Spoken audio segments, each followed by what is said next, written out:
and welcome to Founderology Built to Breakthrough podcast. My name is Kathleen Wood, and I am the founder of Kathleen Wood Partners and the co-host of the Founderology Growth Summit, the only event for founders and founders to gather together to exchange, network, and get the inside track for accelerating their business. And this year, we're so proud to be bringing the Founderology Growth Summit to Austin, Texas, February 2nd through the 4th.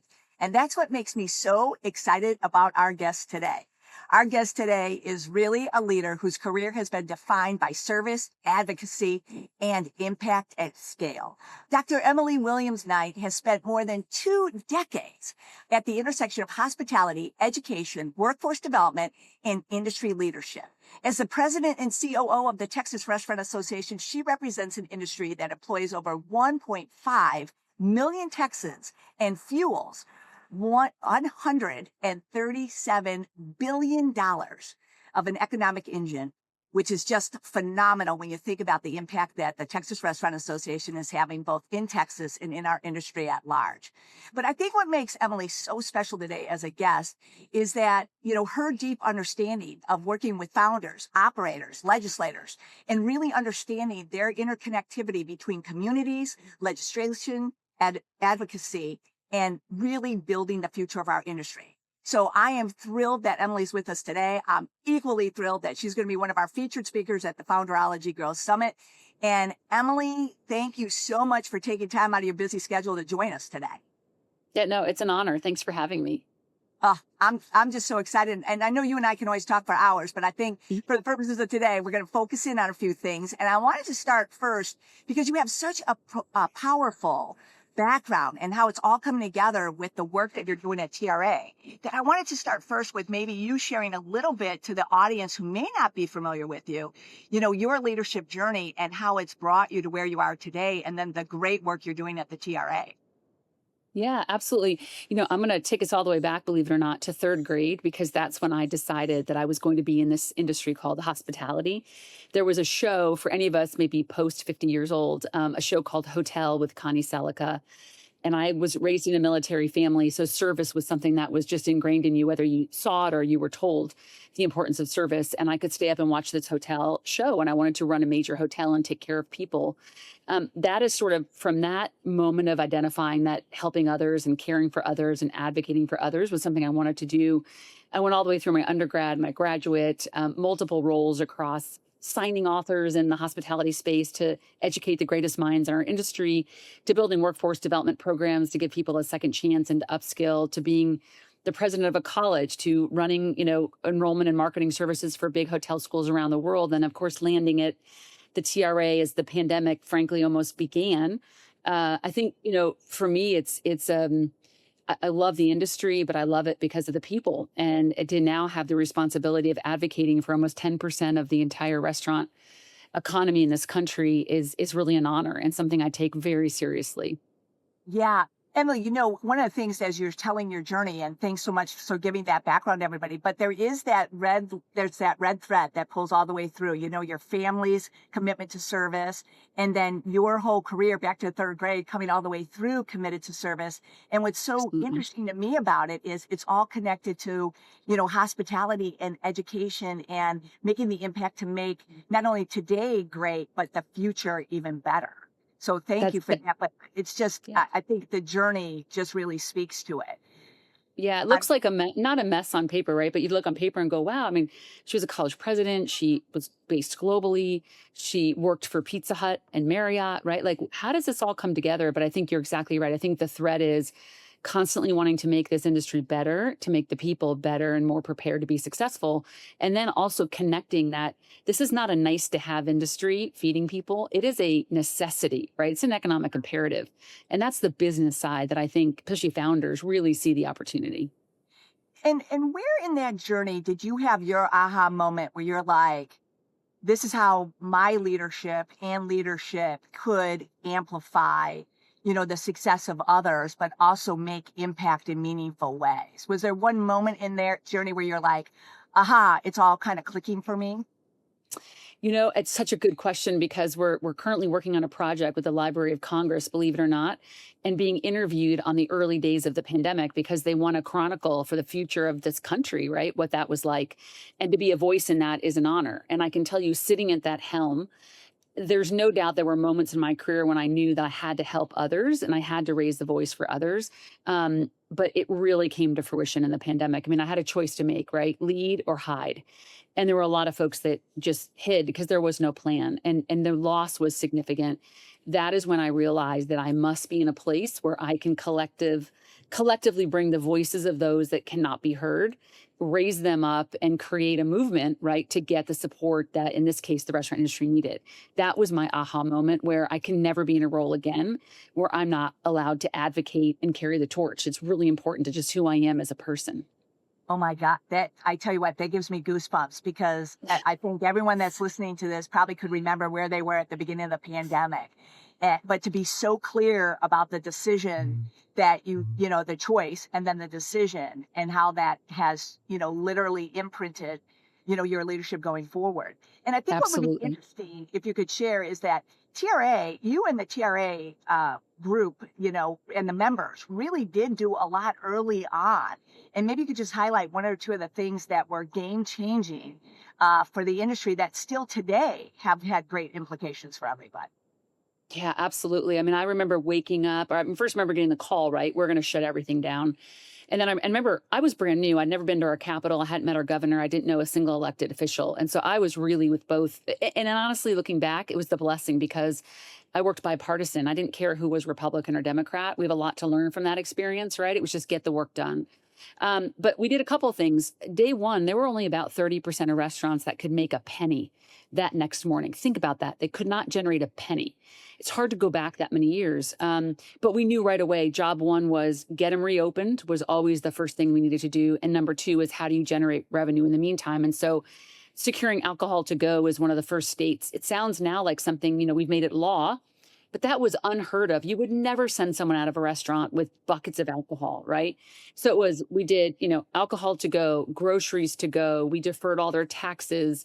We were able to get, compensation, work on the PPP, work on the RF. But really, there's like three phases, right? One was get as much revenue moving as we can. Number two was get as much relief as we can. Number three was get them open.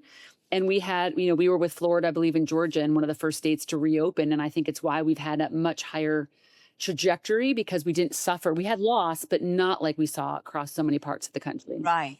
That's so amazing to think that, as we're in January of 2026, to think that that was, we're coming up on the 6th year anniversary. But when you really do think about it, alcohol to go, groceries to go, like things we take for, like, let me just Instacart it today. But back like the speed of business is so incredible. But the fact that you were literally putting things, not just rules, but laws, the process of putting it in a law really speaks volumes. And I think getting the attention, right? I think it was, you were in this, and first of all, nobody knew what to do. Like I just always try to make that when people ask about the pandemic, like there was no rule book and it's so easy to point fingers, but being every single day in these meetings, right, with the governor, his team, there was no set of rules and saving lives was a priority for everyone. But the idea that you are going to minimize loss of both business and people, I think we have a lot to learn from that. And I think what we did is we changed the way our legislature sees restaurants. They're not a nice to have, they're critical feeding infrastructure. And that is a great position to be in because then you start to think about like water and utilities and food, and you raise your issues up at a higher level than all the restaurants. No. The restaurants just aren't restaurants. They are critical to feeding every Texan. It's really a different positioning that we were able to get coming out of the pandemic. Oh my, I hope everyone listening to this is taking a note just on that, because I think that, this idea of seeing yourself, essential, seeing yourself as part of the ecosystem, seeing yourself about people's not only survival, but not only in the good times, but really part of that survival. I mean, to take pride in what you do because this is the service that we're in. I hope everyone takes so right. They do. Yeah, very Absolutely. powerful. Emily, I'm curious, in your role at the TRA, right, you have 1.5 million voices out there, 10% of the entire restaurant industry's economic engine with you. how do you kind of get people to come, founders, operators, to come together to really work for the greater good of not only how it serves them today, but how it serves the future? What are some of those leadership, insights you could share? Because we have founders that are listening that are just trying to figure out how to get their whole team to work together. You're trying to Yes. get 1.5 million people and, other organizations to work together. What are some of those leadership you would share? I think one of the maybe a little bit of a regret that I have coming out of that pandemic period was the collaboration. I just assumed that it would continue forever, right? We had brands that never spoke that were working together. We had independents with big chains and franchisees. And I think we lost a little bit of that as time has progressed. And so I think the role of the association, any state association, really is about bringing people together. And I think first, as a founder, you have to assume that you don't have all the answers. You have to be humble enough that you may have a great idea for your particular business or concept, but you don't have all the answers. And the minute you can admit that, then you invite the opportunity in for people to come together and try to solve real problems. We also learned over time that you can't yell on the sidewalk that you have an issue and think, especially in a state our size, that you're going to get any attention or relief. You have to have really the understanding that you must come together in a bigger group and all voices rise up, and it creates a roar. It creates a roar that can't be ignored. And so I think what we do at the association is we have more than 20 chapters across the state. So if you're in Amarillo or Lubbock, you join those chapters, you then fit into the state. So you're protected and sort of know what's happening on the state level. And then we link directly with our strong partners at the National Restaurant Association, and they're managing federal every single day. So one of the things that we do is we try to communicate from all three levels, and we try to communicate one time a week. I think a lot of founders and restaurant owners are over communicating, right? They're sharing too much. What you really need to do is distill down to what is it you need to know really, really quickly, whether you're my team or another restaurant tour, and then how do I share that in the most basic way possible, because we're all drowning in information. I think that's the greatest lesson, is just make it simple. Simple, Yes. simple, simple, and clear. And no one needs the background. They just need the basic. Just tell them what it is and move on. And I think we do a really good job of that at the association. Oh, that's it. You know what? That is great for the association, but I also thank you, because I think that's great for founders, because people get so passionate about it. Like, I really want to make sure you understand, so I'm going to say it 12, No, 15 times. And people are like, yeah, "Ugh." they don't care. And if they're your Right. employee, they want to know why they should care, what they're supposed to do, and how you're going to measure them, right? I mean, at the end of the day, Right. all the extra stuff, they just don't, it's that emotional connection, right? They don't want more to have to process. And I think that's how you have to run your restaurant too, is you can't get stuck in all the noise. Oh my God, I love that. And I hope everyone wrote down why, what, and how we're going to measure you, because it's That's so it. right? Why, what, Yeah, and that's how? all they want. That's it. Keep it easy. Keep it easy. Yeah. Emily, I am curious though, just for a little bit, we are in a very dynamic marketplace right now. And when you talk about collaboration, right? Like you, I thought, there's a lot of people that thought certain things would continue to go on after, because of the whole idea of COVID. But why do you think it's I kind of have a personal opinion, but I'm yours first. Why do you think it's so important for the founders, operators, restaurateurs, and the associations to be collaborating right now, especially in our very dynamic world that we're, living in at this moment? Yeah. I mean, there is so much uncertainty that if you're walking that journey independently, you're going to end up in a vacuum. You will end up in a vacuum with your blinders on, seeing the world through your lens. And there's never been a more important time, whether it's policy coming down, which is what we manage on a day-to-day basis, whether it's trends and what we're seeing in the food industry, what we see actually broadly across the US and across the world. If you are, I hate to say this, right? And I say this very kindly because we get this every single day. Emily, come see my restaurant. I've got the best chicken soup. It's my mom's recipe, and everyone's going to come and they're going to love it. There may have been a time when that would have been enough. That is no longer the case. The external factors that you don't control are going to beat you and your great chicken soup if you're not aware and listening and connected. And so I think, to me, whenever there's rapid evolution, rapid change, it's about getting the right trusted inputs and getting as much input as you can, and then making that great decision about what's great for your brand. But you can't operate singly anymore, and you can't operate thinking that just by having a great plate of food is what's going to make your restaurant successful. That's just no longer an option.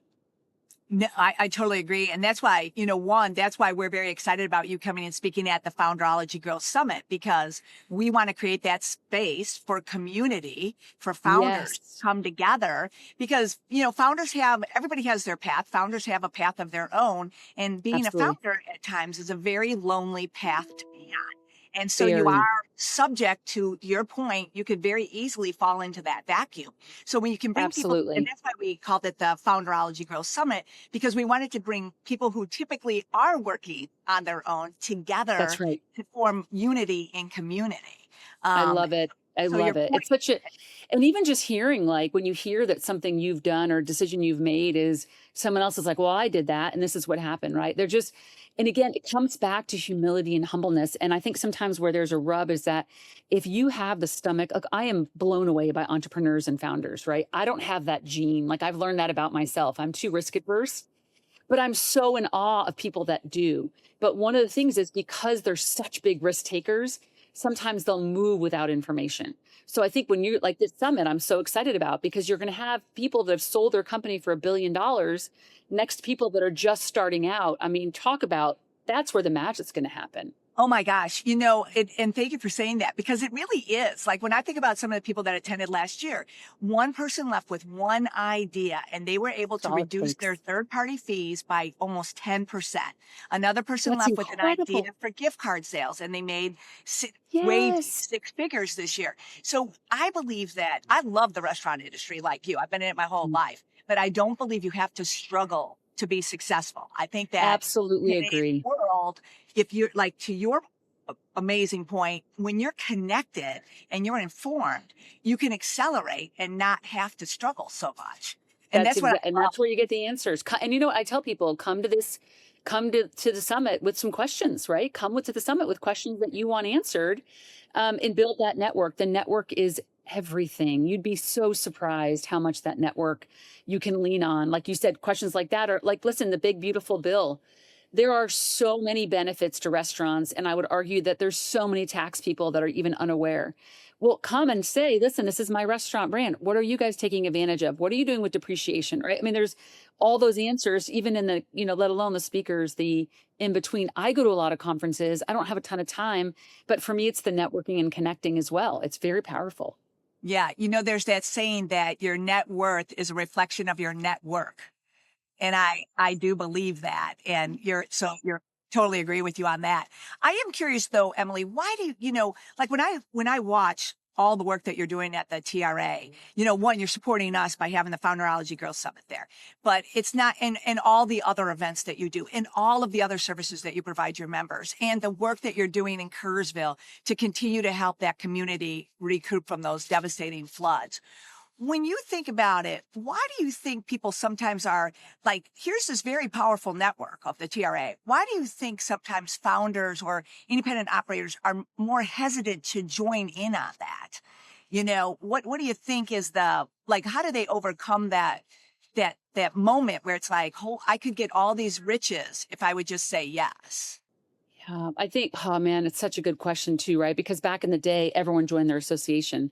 It's like your father's Oldsmobile, whatever that thing, right? And I think two things have happened. I think number one, I think we need to continue to articulate the value proposition in a tangible way. It's often something that, for example, the health department shows up on your doorstep tomorrow. You're not our member.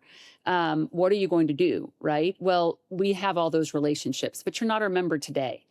The problem was, I think so many times it's A, us articulating the benefit, and B, founders in particular slowing down long enough to say, hey, I'll join, even if it's just to get the weekly newsletter that tells me everything I need to know about the state to be compliant, right? Like it's just making that investment. And it's not top of mind, I'll be honest, right? It's not something you're not going to bed thinking about, gosh, I wonder if there's an association that will help me. And so we have to do a better job of making sure people understand what the benefit is. And I think a lot of the folks that are opening restaurants need to understand that it can be a much easier journey if you already have the built-in relationships with the health department, TABC in our case, the building and zoning, the tax department, right? All the stuff you don't want to deal with, frankly, that's what we have to deal with every day. And so I think it's a two-way street. And we're working really hard right now to how do we keep articulating that you can, your dues are paid for in the first week if you just join the family and plug into the community. I mean, Kathleen, I'll just, one of the things we're doing now, right? We're going on trips together. We're going to have our fourth travel with the TRA where we have 60 different owners that go away. This year it's on the Rhine. And we spend 2 weeks meeting vendors and talking and drinking and fun. And we're going to Mexico in a couple months. So, we really try, to your point, to build that community. We know that's what people want.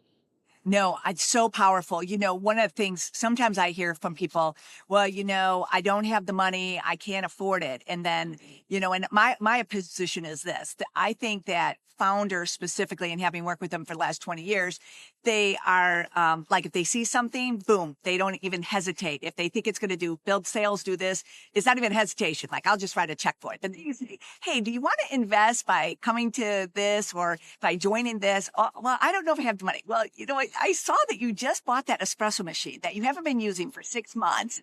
So if you would have taken that cool idea and used the same amount of money over here, you could probably buy 100 espresso machines. So I also think there's a little bit of a mindset that, as founders, there's not this investment in myself, right? But that self-investment is really what makes, if you look at all the successful founders, that's how they make all the, Warren Buffett invested a lot in himself and he's made, he made a lot of money. Absolutely. I think Yeah, that's so well said. It's like attending the summit, right? Just make that right. investment in yourself. Yes, Because yes. knowledge is power, right? The more Yeah, knowledge you have, the better decisions you're going to make. And frankly, the more comfortable that you're going to be in this very, we were saying before this started, I mean, I yeah. can't believe what's on the plates right now of these restaurant operators. So get some of that clarity back, but invest in yourself. I think that's so well said. Yeah, no, yeah, it really is. And, and it kind of speaks to one of your major platforms, which is really about education and workforce development. So, one of the things that I continue to hear in my travels is the labor crisis. But I'm also of the opinion that we have a leadership crisis. And because we have a leadership crisis, Right. it's not inspiring people to want to join the labor force. And I know you do a lot of work on, workforce development and educational development. I was wondering if you could just share for the everyone listening, kind of your perspective on why that's so important and especially why that's important in today's labor market. Yeah, there's no doubt. I mean, without getting into the political conversation of immigration, which is something I'm deeply involved in right now on a daily basis, it's got direct impact to what we do. I think what you just said is so important. I think that there is a bit of a leadership crisis, and I'm blessed. I get to work with most of the CEOs of the big companies. I know them. I'm in awe of what they do. I do think that there's a massive disconnect between the frontline worker and getting to that spot. And I think that journey, and for I'm going to call out women specifically, the reason that TRA is leading on childcare is that if we don't fix childcare, we will not fix the women's movement up within our industry. Period. It just won't happen. We are in a massive crisis long before Minneapolis and what's happening with childcare, situation there. We have a problem, and so if you think about, you're bringing people in the front door, you're empowering them, but then you're losing them, and they're going off to other industries that maybe have a little more stability. And so I think we have to shore up that pathway. B, we must invest in continuing education, CTE, so career and technical education. We have about 25,000 high school students in Texas now, largest in the country, that are in our Pro Start program learning culinary arts and restaurant management. And now we have over, I don't know how many thousand of folks that are currently incarcerated that are learning restaurant management, culinary arts, and skills. So when they come out, they're matched with an employer and go to work. And so those programs matter, but they're only going to be successful if the industry invests in them. They won't be able to sustain themselves. But you can use automation all you want, but even right now, the data is showing us that people want to have a connection to the brand and they want an experience. Technology can't do that. And so if you think you're just going to robot yourself out of the labor problem, it's naive, because the consumer is saying, I will pay you if you give me a great experience. And that's done through people in our business. Yes, absolutely. Somebody asked me, they said, when you're looking forward to 2026, what do you think one of the major themes of 2026 is? And I said, it will be everyone's realization that we've moved into an experience economy, and the consumer with Absolutely. less disposable money will spend their money where they're going to get a great value for not a value meal, but a value for their experience. And 100% agree with you. And you can yeah, see it already. I mean, totally. and so it's like, if you are going to be fast and quick, then you better be the best fast and quick restaurant. But if you're not that, and you're not going to be offering a great experience that people can see an ROI on, you are dead lost in the middle. And that is a very dangerous place to be. Yes, just kind of toggling on that. That's why I also think 2026 is there's winners, there's losers, but the middle, it's Oh, it's gone. I mean, that's how I see it from yeah, my perspective. When you completely look agree. when you look at 2026, what do you think are some of the things that you're most excited about for the industry in 2026? But then also, what are some of the things that you're like, this is top of mind for our radar screen here? Yeah, I think I'm most excited about what we just talked about. I mean, I think it's why people join our industry. I think people join the industry because they want to be, there's lots of reasons, but at the heart of it, people that build their careers with us, it's about the passion of service. It's about creating an experience for someone. It's about in a founder world, right? It's about bringing that idea to life and taking that risk and creating that incredible brand that you've dreamt about maybe for 20 years. All of that is going to come back and be important again. And I think that gets me really excited. I think number two, even in the current economic state, we're seeing that customers are willing to trade other things for a restaurant experience. So we still remain a priority to consumers. So that gives me a lot of hope that when the pocket is crunched, that people are still going to pull out that dollar for us. And I think too, it maybe not sound interesting at all, but like I'm really into this whole GLP-1 movement, how it's going to change the palate of Americans as it gets cheaper, right? How are we bringing protein? How are we adjusting? I recently joined the board of Data Central. I'm blown away by their ability to help set menus, right? Like, how do you reimagine a menu when people are saying, I want less and I want more protein, or I want less and less flavor. I don't want fat. I mean, all that consumer change this year, the MAHA guidelines, the dietary guidelines are out. We seem to do quite well in it, right? We really want choice for consumers, but what does that mean, right? That is interesting. I think the opposite is, I think we need to have a solution for immigration. I think this is the really tough, very controversial part, but I'm very proud of the TRA leading the way on this. We're not afraid to talk about it. It's something we've got to be willing to talk about. And I think if we are in a sustained depressive environment, I think economically that middle to bottom half of America is going to have a hard time spending in our brands. And that concerns me. I am a little worried about that particular consumer base, but we'll see. We'll know more as the first quarter unfolds. Correct. No, I love what you're saying. I mean, and your thoughts on the changing consumer behaviors relative to diet, taste. I recently heard that part of 2026 is that we're going to move away from Instagram food to real food. And I thought that was an interesting, I was like, well, what is, it's the people that take the picture and then they don't eat the food. I'm like, oh, okay, that's fascinating. So and Emily, I'm just curious too, because we talked about from COVID to now, it'll be 6 years in March, how much has changed. But then I also think of how much changed last year and the speed of which this is changing. So when you think about operators and you think about founders out there, and we've kind of touched on it, but I think it'd be good to bring it home one more time, is Yeah. do you see the speed of change and evolution in our industry slowing down anytime in the near future? I don't. I don't see it slowing down at all. I think it's going to fine tune. I think there'll still be a lot of change, but I think what's sorting out is you're going to go out from this sort of collection of things you should be thinking about. And we're going to start to whittle that down to sort of and I always say this to brands because you can imagine there's nothing more attractive to a salesperson than a brand that is either in crisis or not sure what to do, right? Because whatever they're selling is the perfect fit. And so we keep trying to tell our brands to take a giant step back, to reflect on who they are, who their customer is, and what they do best, and then solve for the problem they're trying to solve for. And I think that is where we at least see that you're going to be able to hold on and say, you know what, maybe all these things are happening, but they're not about my brand. Therefore, I'm not engaging.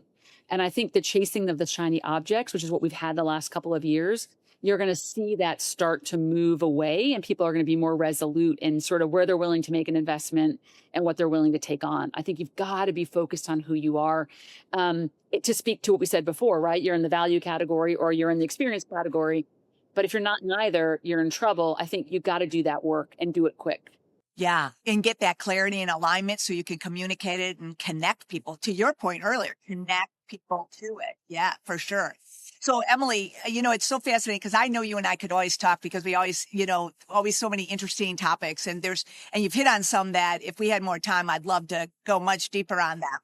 And, but time always goes fast. And so we always do a fast five on the Founderology podcast, right? So today I prepared a fast five for you specifically. So Ooh, here are my fast five questions. The first one is, what is one quality that you consistently see in successful restaurant operators?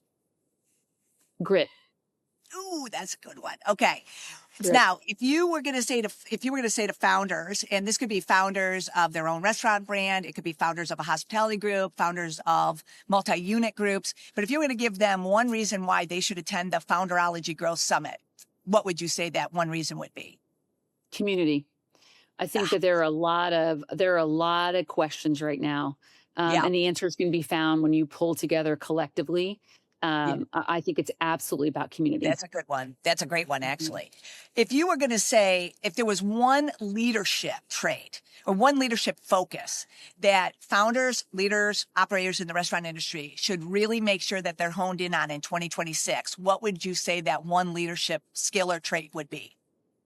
Discernment. You have got to have the restraint and the discernment to understand what you should be focusing on, what you shouldn't be chasing. And oftentimes it's, I tracking probably our friend right now as I say this, Kathleen, but not every idea is worth chasing. Not every new thing you've heard about is worth doing. And that discernment of knowing when not to engage and when not to go down a path is, I think it's going to be critical this year.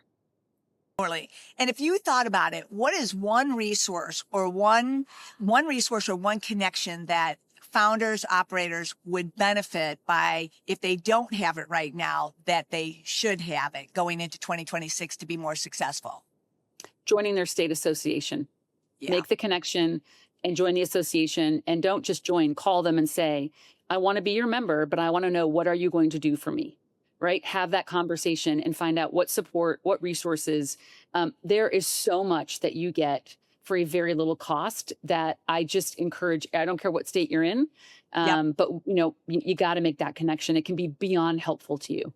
Yes. You know what? And I say this because not only because I'm just a big proponent of the work that you're doing, but also in my history, spending 7 years working for the National Restaurant Association, I'm just going to Yes. concur with you because, Yep. you said it earlier, we're going into very dynamic times, and to think you could do it by yourself, why struggle when you could accelerate Right. because you're benefiting from being in this community? So Yep. If you I, open up your hand to give to someone else, yes, it's amazing. Your hand is now open for people to give to you. And I think it's just such a basic concept.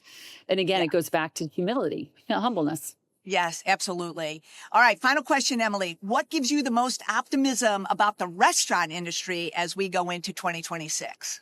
We've been through more even in the pandemic in our history. And at the end of the day, we provide food and a sense of community to people. And that's not going to go away.